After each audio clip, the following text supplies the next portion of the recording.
আসসালামু আলাইকুম এভরিওয়ান, কেমন আছেন সবাই? শুভ সকাল। তো আজকে সকাল সকাল হচ্ছে রোজের 3 বেবিকে শাওয়ার করাই দিছি। তো ওর 3জনকেই শাওয়ার করাই দিছি, বাকি আছে আরও একজন জিম্বা। তো এখানে হচ্ছে জাবু, আমিরা, ইনায়া, ওদের 3জনকে শাওয়ার করাই দিছি প্রথমে। তো এখন জিম্বাকে শাওয়ার করাই দিব।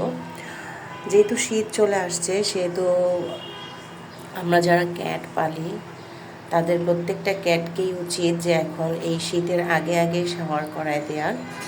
আর হচ্ছে যাদের বিড়ালের শীতের মধ্যেই হচ্ছে ভ্যাকসিনের ডেট শেষ হয়ে যাওয়ার কথা, তাদের ভ্যাকসিনগুলো দিয়ে দেওয়ার দরকার। কারণ আমার বেবিগুলোরও ভ্যাকসিন করা, তো এই 4টার ভ্যাকসিন করা নাই, যদিও আমি ওদের ভ্যাকসিনটা দিয়ে দিব। আমি এই জন্য ওদেরকে আগে থেকেই শাওয়ার করায় দিলাম, যেহেতু ওদেরকে ভ্যাকসিন দিয়ে প্রায় 1 সপ্তাহ পর্যন্ত অবজারভেশনে রাখতে হবে। এর আগে আমি কোনো শাওয়ার করাইতে পারবো না, এই জন্য আমি ওদেরকে শাওয়ার করাই দিলাম।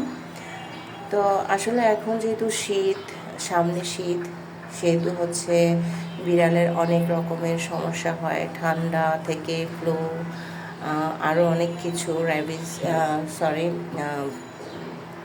অনেক রকমের ভাইরাস আক্রান্ত হয়।